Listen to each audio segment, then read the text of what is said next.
This is Season 5 of Flute Unscripted. Hi, I'm your host, Caity Massoud, and I sit down with a new artist every week and share their stories with you. This podcast is brought to you by Flute Center of New York, the marketplace for flutes. Join us, subscribe, rate, and review us.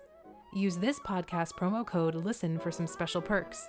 Get $50 off any flute or accessory purchase of $4.99 or more, and 10% off any sheet music order, including free shipping on all orders over $50. Once again, that's code LISTEN.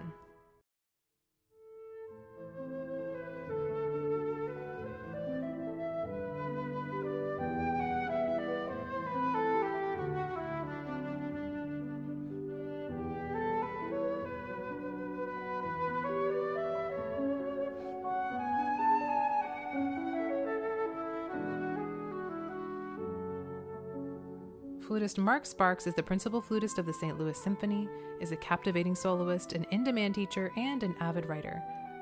He's admired by many, myself included, for his beautiful sound and artistry, something that he's confessed he spent a lot of hard, methodical work on. Mark doesn't necessarily see himself as a naturally talented person for whom things come easy. He sees himself as a hard-headed and stubborn individual that's had to put in the hours and effort to see results. After his graduation from Oberlin, those results consisted of a series of audition wins. Mark started in the Canton Symphony Orchestra, then the Caracas Symphony in Venezuela, Baltimore Symphony Orchestra, San Antonio Symphony, and Memphis Symphony Orchestra. Mark has continued to push himself as a musician to stay at the top of his game. With him, it seems like the possibilities are limitless.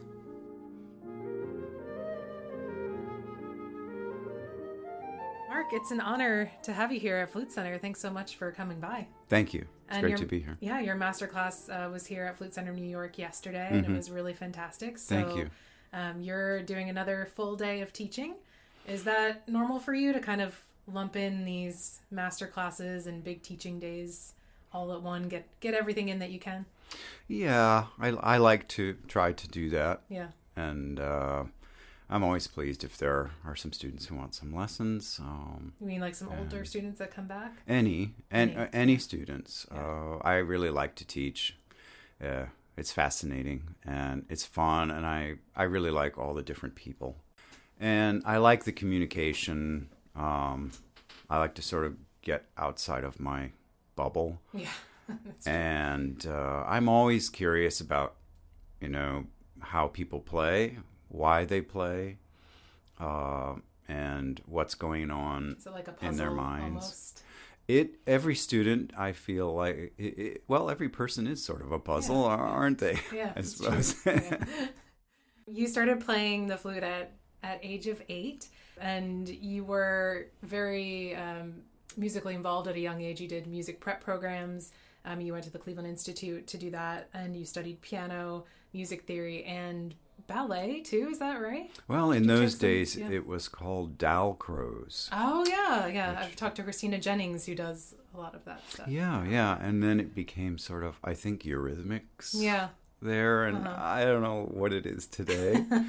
But, certainly, I think I think movement is important for musicians. Mm-hmm. Do you see how all of those experiences in your younger life have kind of shaped you into the person that you are today? Do you see how influential it was for you? Well, I'm not sure that I realized at the time that those experiences were going to really amount to anything. But I turned out to be using a lot of those skills. Yeah. Did you feel like you were, you say you didn't appreciate them at the time, and I've read that you yourself felt like you were a little bit of a stubborn, hard-headed student. Do you think that you were kind of resistant to a lot of things at a young age, and you were like fighting lessons, or did you really enjoy practicing and coming to lessons and being involved? Well, I didn't mind most of it, but I did fight the piano lessons quite a bit. And I think my mother would have some stories to tell about that, probably. But the rest of it, once I would go to the school in Cleveland, I would just spend pretty much of the day there, and usually turned out to be okay. Yeah. But I think it's probably true. I think I am probably hard-headed, maybe difficult to teach, and a slow learner. Oh, yeah? You think you're a slow learner, too? I think so. Why do you say so? I think for me to be really convinced about something, I kind of have to have the experience of it. The book knowledge, I've come to realize the book knowledge is important. Yeah. But I think for me, until I can, see it, touch it, feel it, do it, then I can't really be convinced that it's a really good thing for me, the right thing for me, It was a big moment like that when you listen to yourself on recordings. I think I read about your lessons with Willoughby at Oberlin, and that you kind of reached a turning point because you were fighting him in a lot of things, and then he recorded you, and you listened back, and you thought, oh, maybe you're right about a lot of the things. That's a story I have unfortunately had to tell quite a few times. And I just brought it up again. Yeah, well, it's there. Yeah. I suppose there's, maybe there's a lesson for both teachers and students there. That sometimes, even if a student appears to be resistant to something or have their own strong ideas about what you're saying that may not exactly match yours, or want to try something themselves, or be determined to a certain goal that you may not think is appropriate for them at the time. Right.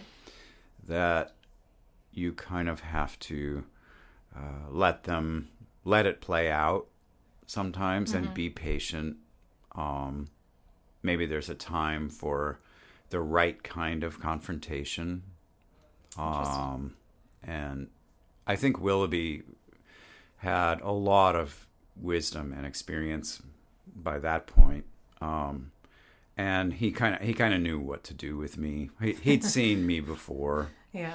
And I think, for students who have really strong goals, like I did at that point, and maybe are believing in themselves perhaps a little too much, can we say? Yeah. Then, those students need to realize that is the kind of person and player that they are, and there are good things about that, but there are also limitations that come along with arrogance. Yeah, you don't realize maybe some of your faults and work on those. But I could see the confidence really being a huge pro, because that is something that's hard to foster yourself, and if that's something that comes naturally to you, that's a great leg up, I think. Oh, yeah. Well, I think so. I mean, whether we like it or not, we're in a very competitive business. Yeah. We just talked about the advantages of recording yourself and listening back. Do you think there are some negatives? Maybe some people get a little bit too wrapped up in such minute details, they're forgetting the big picture on things. Do you think there's a danger to that? Oh, absolutely. And I think that working with focus and areas of emphasis is a skill that has to be developed. And I think each person has to try to find what is the best way for them to work. Yeah. Most productive way. How much work is productive? When does work and focus start to become a liability for you? Yeah. Or maybe compulsion, has to have a limit. It's good for us up to a certain point as musicians. You have to have it, but that we need to find different ways to pull back from experiences. I think we need to learn to see ourselves. I think it's a valuable skill for musicians. See yourself and hear yourself. How might others perceive you, do you think? Very hard thing to do. Yeah, even outside of music. Of course, being a human being, Yeah. it's one of the more difficult things to do. But I think, we have to concentrate on details. And certainly in any field, if a person is going to distinguish themselves and find their full potential, they have to understand the details of what they're doing. And they have to be able to be analytical, be objective about those details.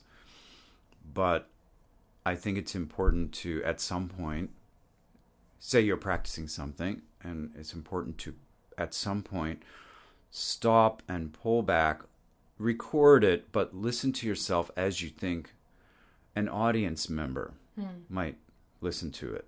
What do you think their perception of it is? And it's frequently a good question to ask.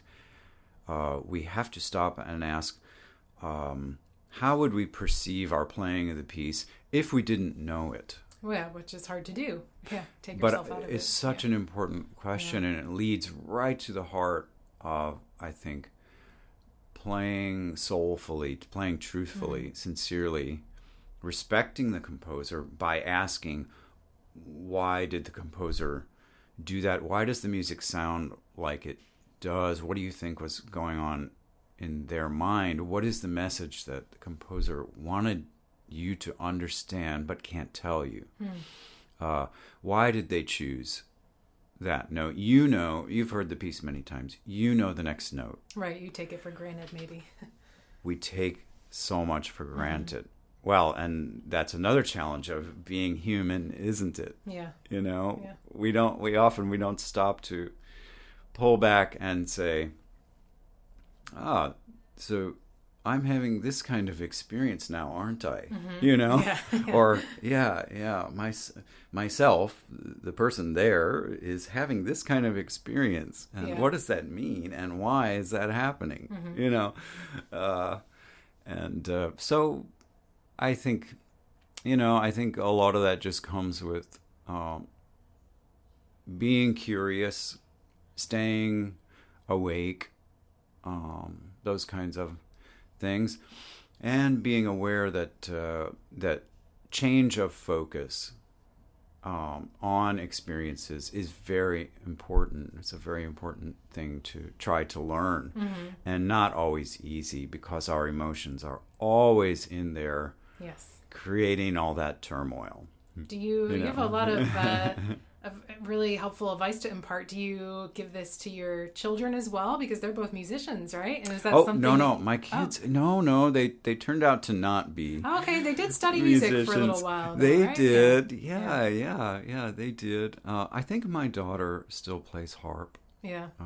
Or tries to find time to do so. So she's very busy. But I was wondering if that's something they appreciated ever growing up when they were taking their own lessons, as your advice, or if it was like, Dad, leave us alone. I'm not sure how much of my advice they took on anything. Yeah. We'll see, I guess. Right, in the end. You also talked about having lots of other interests outside of music when you were in school. Did you think about like playing football and things like that when you were younger? And do you think that having other interests, or the idea of maybe doing something outside of music at one point, kind of prevented you from burning out at a young age? Well, I was interested in sports, as a young person.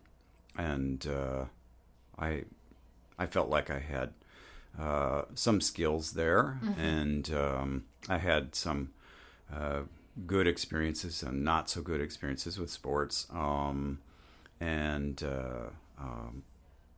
I do feel that, being physically active is important for musicians. I think playing a musical instrument is sort of an extreme physical challenge. Yeah. And so it's good to have a body that is active, moving, and a body that doesn't mind a certain degree of stress is a useful tool to have in this business. I think you you need to sort of develop chops that way too, with those kind of challenges, with fatigue and stress. And yeah, you were even talking about yesterday in the master class about kind of building up your lung capacity too, and that being a training exercise in itself of, pushing your threshold and seeing how far you can go and kind of taking it to the max every day. Well, I think that somehow was a part of my personality, that I've been very ambitious. Like we've said, sometimes to the point of being maybe not the most wise or healthy, or and sometimes arrogant for sure. And I do apologize for that. But I think it's good to want to push yourself, in anything that you do. What really is your potential, and I've been given a lot of opportunities to try to find my potential, and I consider that to be a gift, that I've had those opportunities. But the sports thing, I still cycle as much as I can. Yeah. And I enjoy that a great deal. I do feel like there are lots of different kinds of complicated benefits that come with being really involved in a sport. And I love a lot of other things. I love food and travel a great deal. Probably just balances out your life too, right? With I'm trying to find balance. Yeah. Is it something you struggled with in the past? Yeah, I have always struggled with balance. Yeah. Yes, yeah, absolutely. We're having it's like a very Zen conversation, because I feel like we're talking about a lot of big life concepts just outside of flute. Balance in general is tough in all things, but really important. Well, our musicianship and our playing does contain all of us. Yeah. And so that does kind of go back to the teaching thing. I'm always curious, what kind of person is that behind the flute? Mm-hmm. Do you ask that question when you're listening to auditions and things like that too? Or is that a question that comes to mind when you're listening to screened auditions or listening to tapes and CDs? Like, what kind of person is this? Or are you more analytical when you listen? Well, I think I've been on quite a few audition committees, and I've heard just an amazing array of different kinds of musicians and players. So that's been a fascinating learning experience. I'm not on that many committees anymore because I'm traveling to teach so much. So sure. A lot of my days off, I'm doing other stuff. But I would like to get back to being on more committees, which is I think it's a great thing to do for the orchestra. And in St. Louis, we've certainly had many auditions during the time I've been there. But I think you have to kind of if you're on an audition committee, you kind of have to put things in perspective.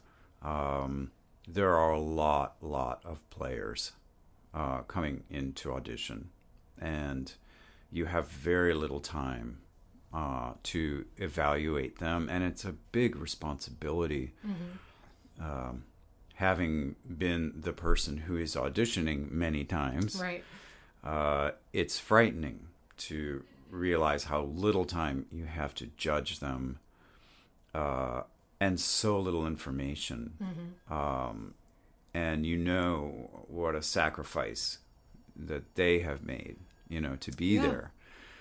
And well, I just have to interrupt you and say, that is nice to hear too, though, that you recognize that it is not a lot of time and it's a sacrifice for people, because I feel like that's important for people to know, that the panel understands. Well, yeah, I mean, many of my colleagues, if we sit down and talk, maybe eventually, a lot of them will somehow circle back to the day in their life that they won their job, because for a lot of them, that was their most triumphant moment Sure. in their life so far, pretty much. Mm-hmm. And so, yeah, I think that if you're responsible on the audition committee, and most of my colleagues are very responsible, then one of your responsibilities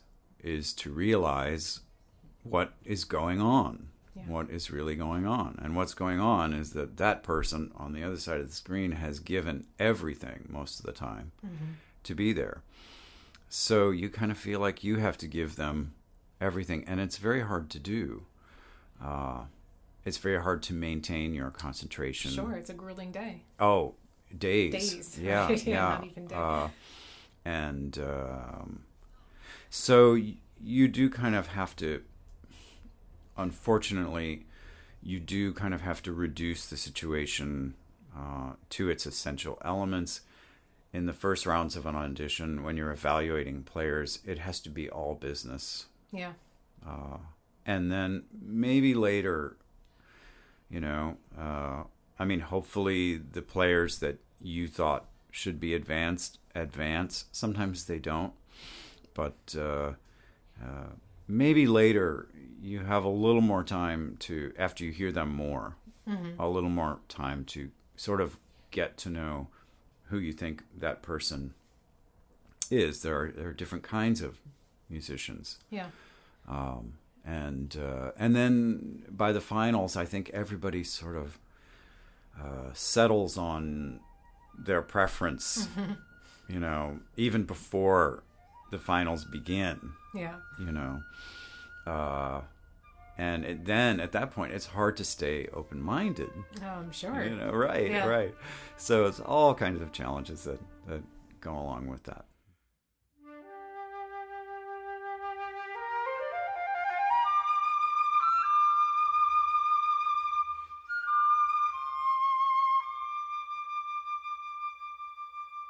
Mark's passion for teaching and problem solving was evident in his masterclass at Flute Center. Perhaps because of his own personal experience having to troubleshoot excerpts and figure out how to execute them with consistency under pressure, Mark has his way of tackling issues head-on and with formulated solutions. His methods certainly pay off for those who study with him. His students from DePaul School of Music, the Aspen Music Festival, and Flauti al Castello in Tuscany have all benefited from his advice and gone on to find success. Mark shared some insights about auditioning with me and his thoughts on being in the right place at the right time.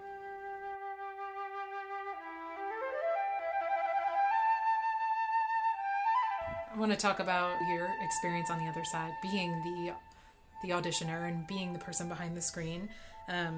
You've said that you don't really focus on playing excerpts perfect or not perfect. You just try to compete with yourself and play to your highest ability and achieve consistency at the audition, which is really tricky.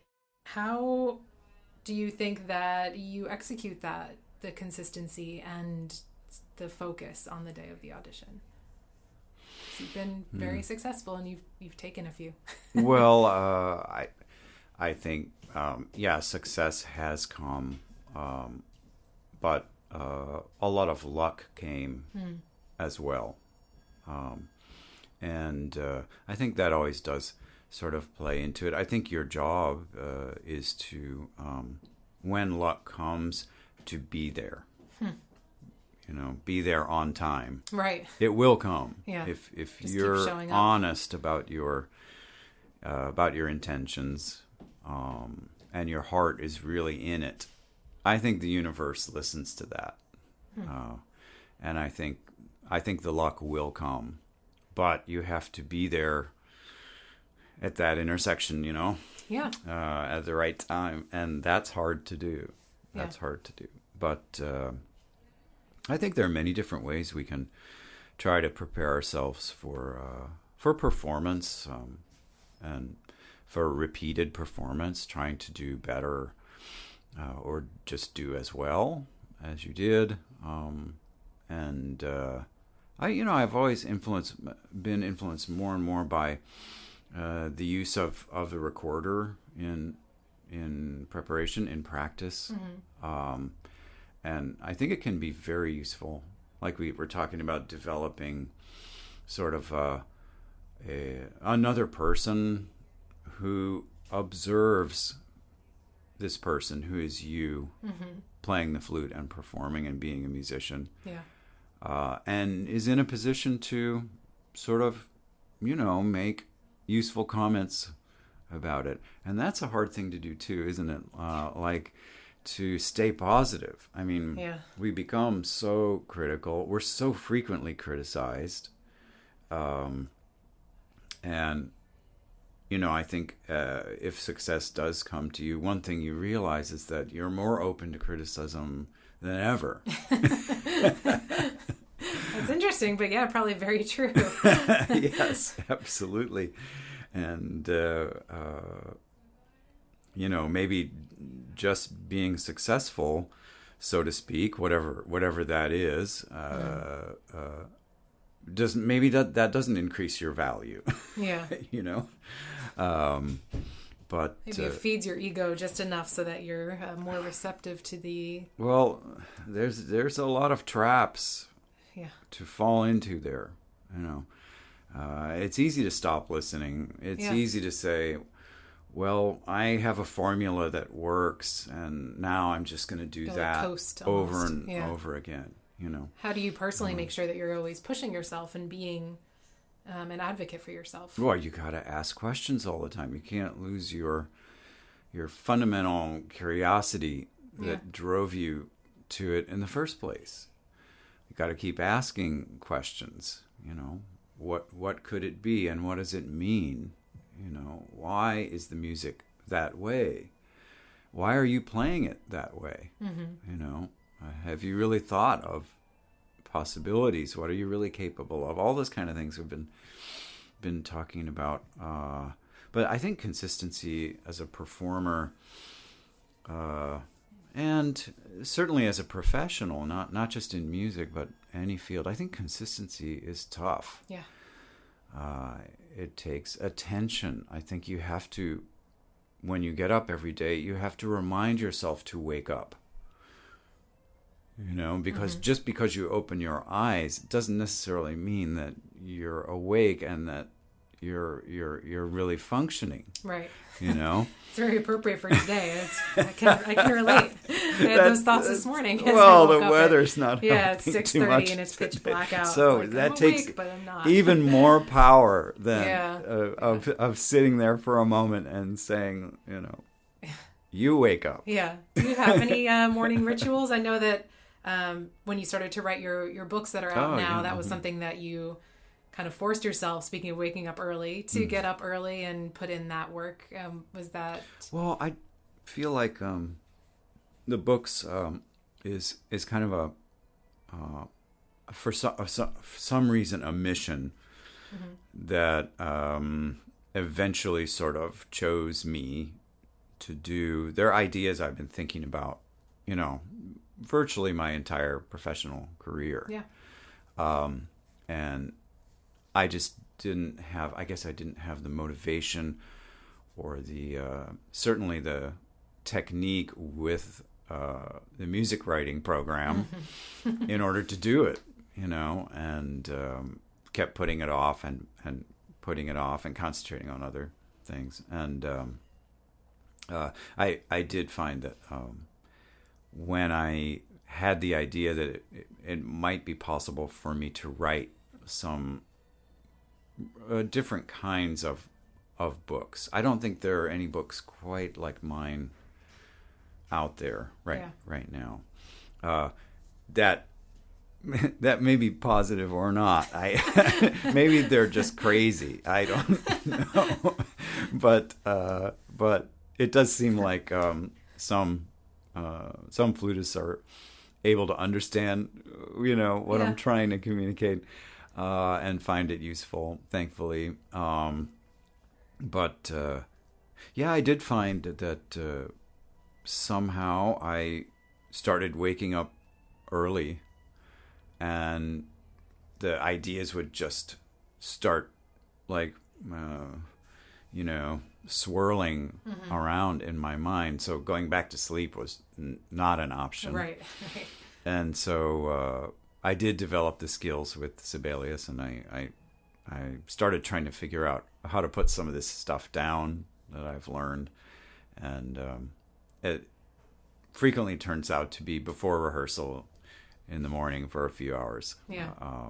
But I haven't always been an early riser. I just, you know how sometimes you have an idea which is sort of latent, and then maybe at some point it becomes present for you, and it starts to materialize as a real thing that maybe you should try to make it a real thing. Yeah.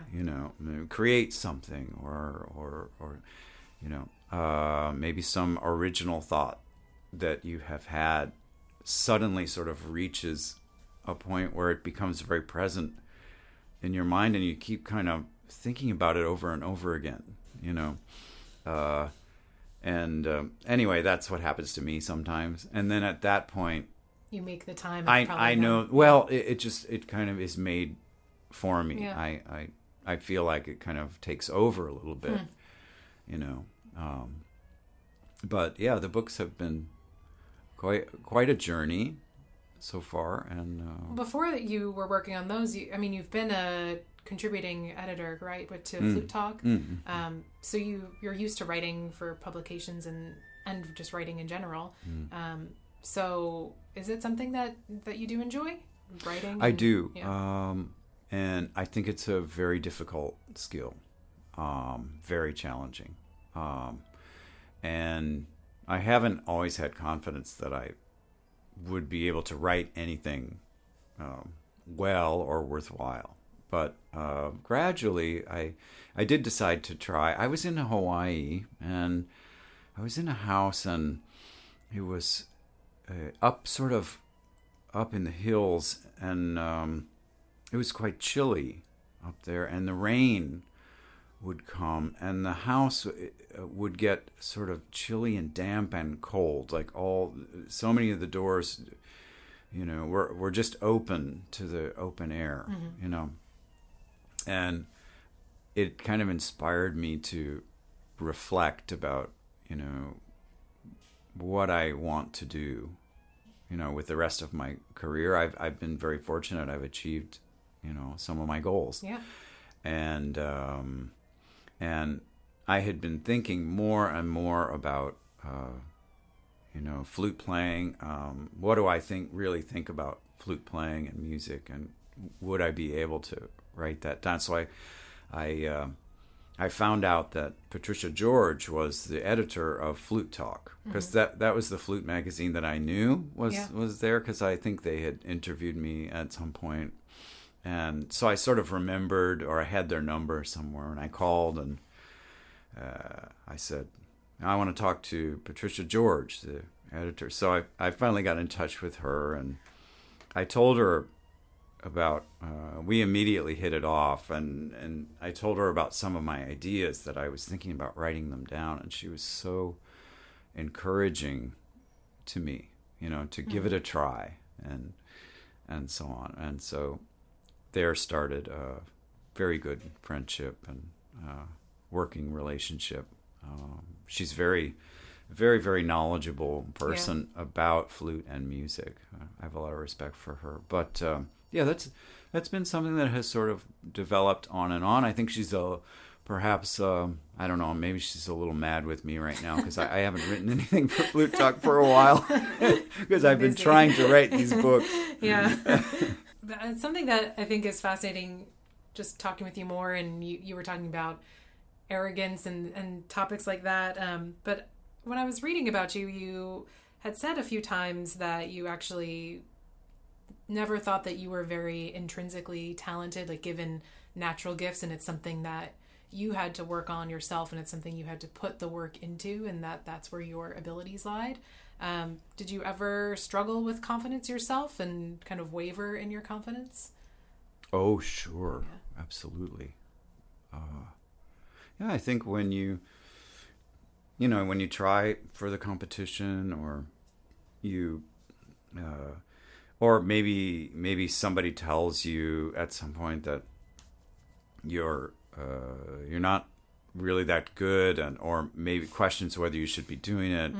Or I think some of us have these kind of experiences where maybe someone is discouraging or negative, or they write something after you play, or they say something to you which makes you really step back and question, well, maybe they're right, am I really on the path that I am meant to be on? And I think it's a very difficult question, and I think that probably everybody has to struggle with that. I would suspect that even the great artists that we all admire, they're still human. We all have the same problems, just like we all have a lot of the same joys. So do you find yourself, when you're teaching students, then trying to be more of the nurturing voice, or do you try to blend that with maybe some brutal honesty sometimes? I try to blend. Toe the line.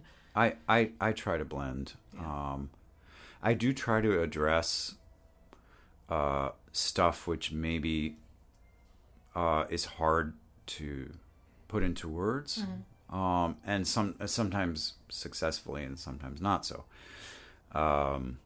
And I have learned that I think you get the best results from people if you your essential approach is that they get the message that you're a real person, you care about them, you're not just doing this for recognition or money or whatever, or recruiting purposes. I think it's important to give the message that right away you're willing to relate to them as another human being. You think that they're basically okay, and you're not harshly judging them right away or anything. But then I think that as a teacher you also have to have tough love, and I think you have to be honest about your opinions. I don't say any things anymore that are, I think, hurtful to people. Why do you say anymore? Well, when I first started teaching, it was a difficult challenge for me to learn to be nice. Because I haven't been particularly nice to myself. And I'm not sure that it's just because I can be tough on myself. I'm not sure that gives me permission to be abusive to students. I mean, and I think that, to be a successful teacher, I think you do have to try to see yourself. Who are you as a person, and who are you as a teacher, and who do you want to be? What kind of teacher do you want to be? And I do think that we are doing a joyful thing. There are many things you can do in life which are not joyful. Yes. And are completely about surviving, or making money, or using other people to your advantage, and so forth. But we actually don't really have to have that.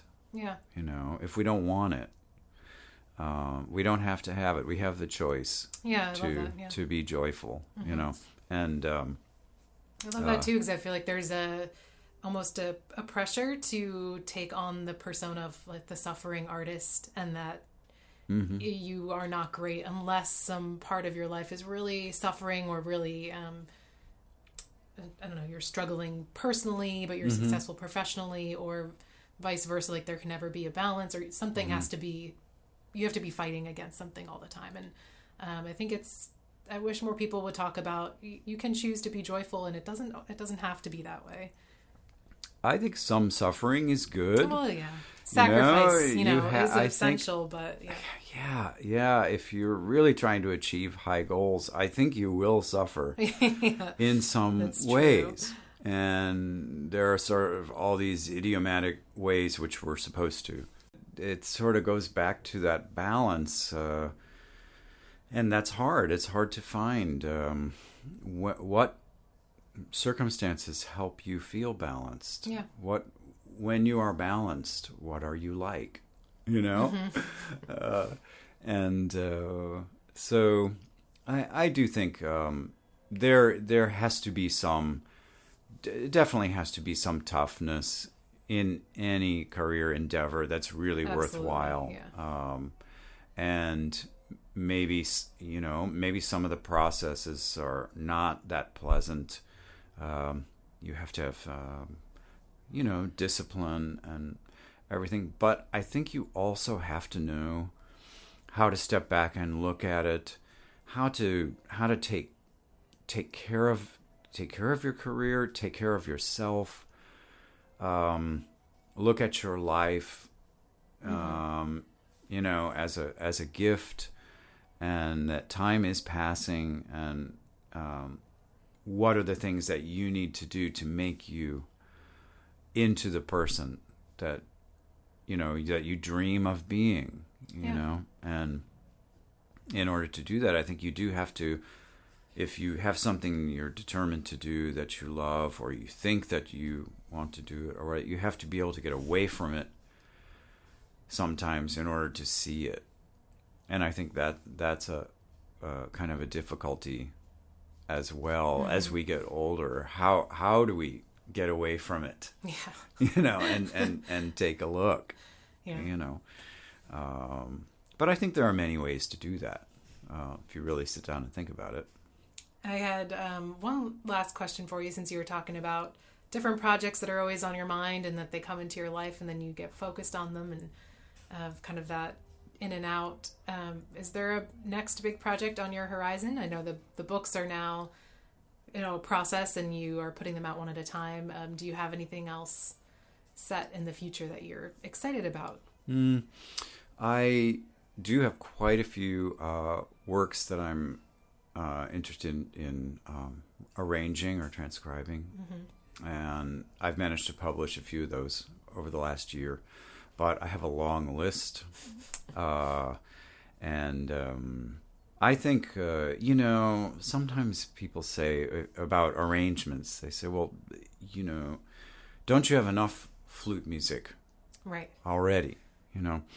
And it's true, we have a lot of flute music. That is true.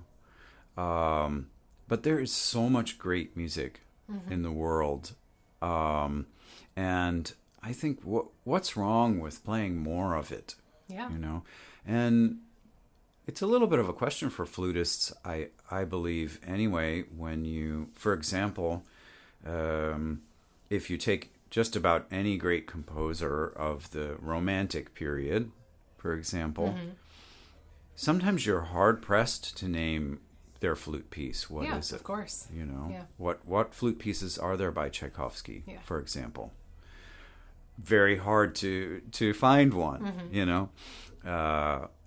and I think there's nothing wrong with taking some of the music of great, truly great composers, famous composers, and just seeing how some of it works on flute, and surprising how some of it does. So I do want to continue trying to arrange stuff and publish it. I do have some ideas that are sort of brewing as sort of an extension of the books, and little projects that I'm working on, more as sort of just sort of teaching and understanding tools for students. But I don't know. I'm so right now. I feel so happy and so fulfilled with everything in my life, everything I'm doing. That it's pretty full right now. It's pretty busy. Yeah. There is only so much time. Sure. And I'm trying to use it as much as I can. So I don't know. I don't know what's left for me right now. I think for a while I'll just keep trying to do what I'm doing. Well, some of it seems to be working. It is, and we'll keep an eye out too to see what's next for you. Thank you. Well, that's all for today. Thanks so much, Mark, for coming onto the podcast. It's been great getting to know you. Thank you. My pleasure.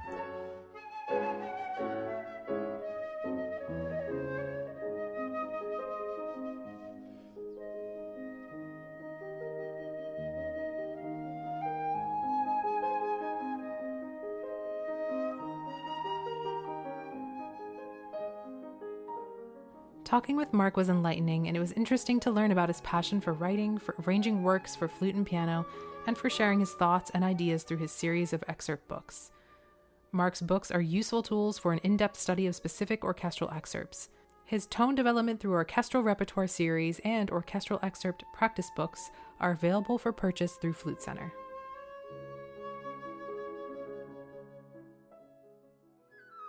Thank you, Mark Sparks. The pieces on this episode include Hoover's Winter Spirits, Gaubert Madrigal for flute and piano, and Strauss's Nocturno Opus No. 7, arranged by Mark himself.